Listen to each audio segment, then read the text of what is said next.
Creo que yo, si tuviera un terreno que no me dejó nada mi papá por ser mujer, yo seguiría sembrando, tendría una milpa.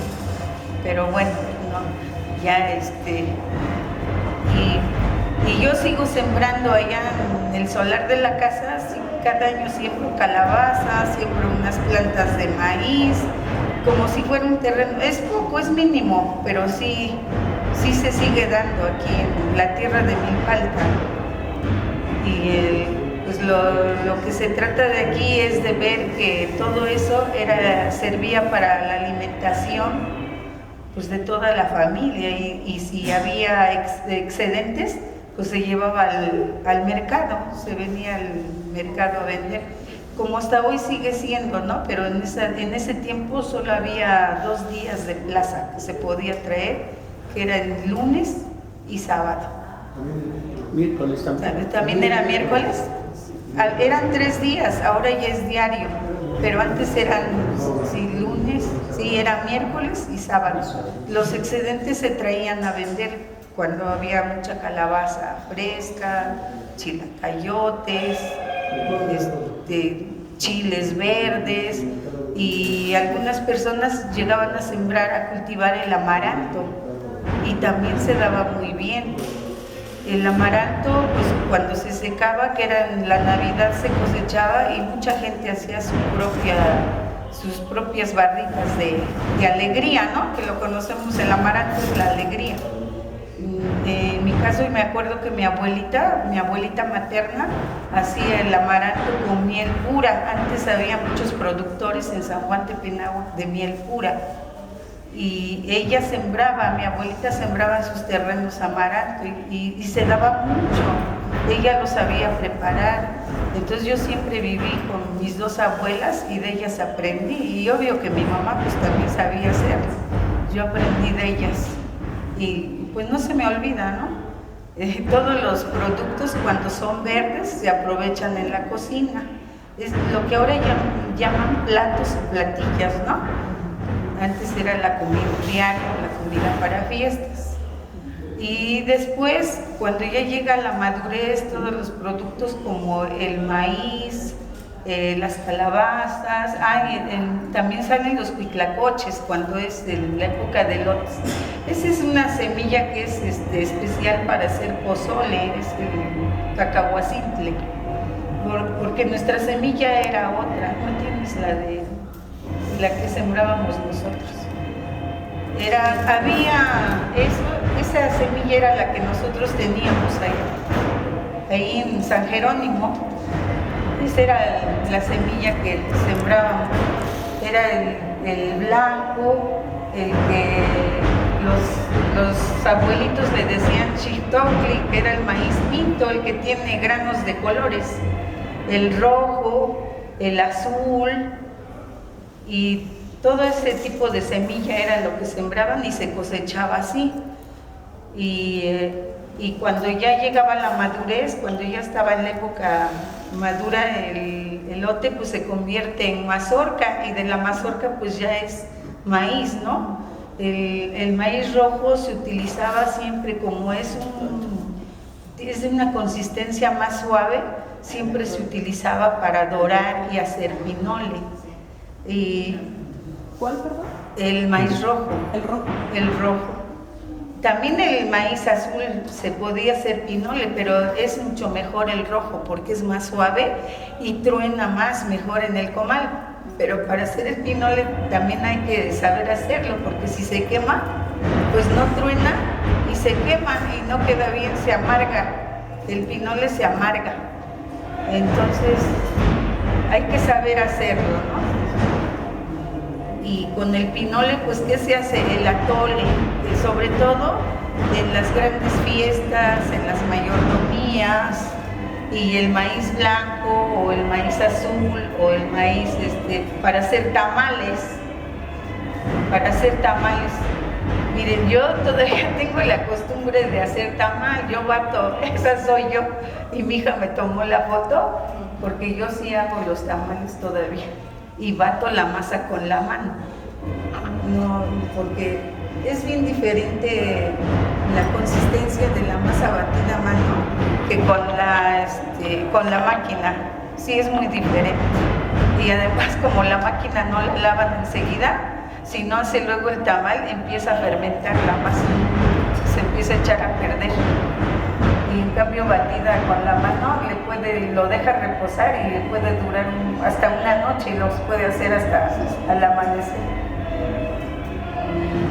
Y pues así yo aprendí así de mis abuelitas, y pues mi mamá también lo practicaba toda esa cocina. Se pueden hacer tamales acompañado con hongos silvestres que están ahí, se le puede echar calabazas. El tamal se presta para echarle muchas cosas. Se le podía poner habitas verdes, se le podía poner verdolagas o los quiltoniles, los famosos quiltoniles, y también había otras hierbas comestibles en la milpa, como los quiltoniles, unos chivitos que ya ni existen, no sé si alguien los llegó a conocer, eran unas hierbitas comestibles que se llamaban los chivitos. Esos se daban generalmente en el ejido de San Jerónimo. Las lenguas de vaca no se usaban para los tamales. ¿Perdón? Las lenguas de vaca no se usaban para los tamales. Sí, se le podía echar la selga. Esa era porque la selga se da mucho, ella en el campo se da mucho la selga, y es más noble que la espinaca. Y pues sí se usa. Se le puede echar, es muy noble la masa que aguanta todo el tamal. Es cuestión de saber preparar bien la masa. Y pues en cuanto al pinole, también se hacen unos tamales que mis abuelitas le llamaban el tamale.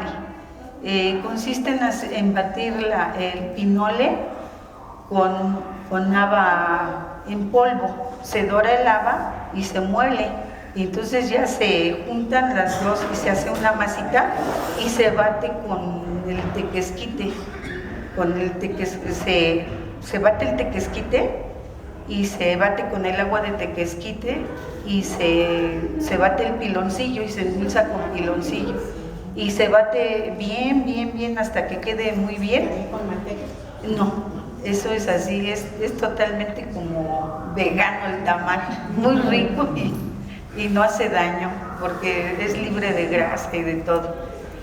Y pues todo eso era lo que daba la milpa cuando era verde, y cuando ya llegaba la madurez pues ya era el maíz, el frijol,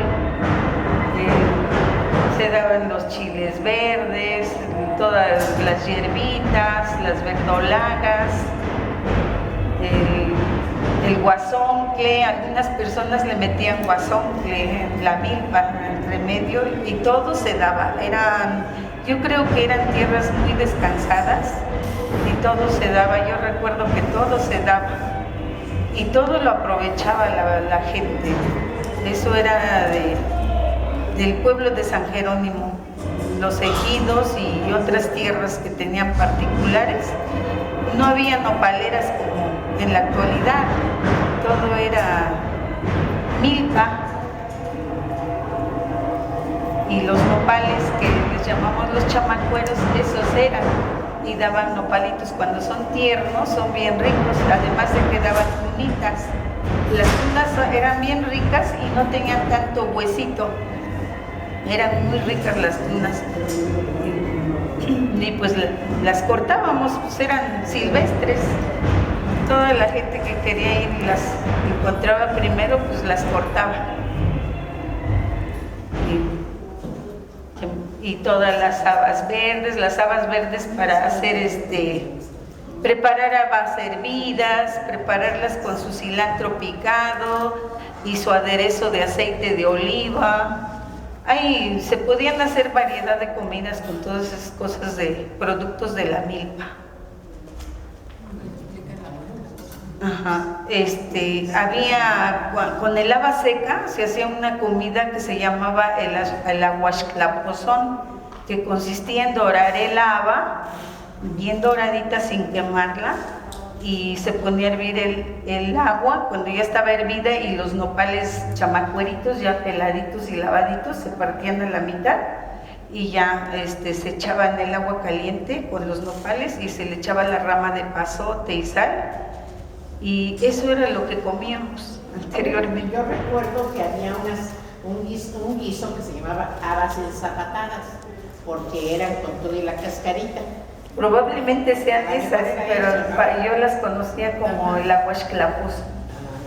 Así le decían aguasclapos, son habas hervidas. Decían las habas ensapatadas. Ajá. Porque llevaban zanahoria. Sí, porque iba con todo y la cáscara y su rama de pasote, y siempre las salsas nunca faltaron, siempre las comidas se acompañaban con salsas.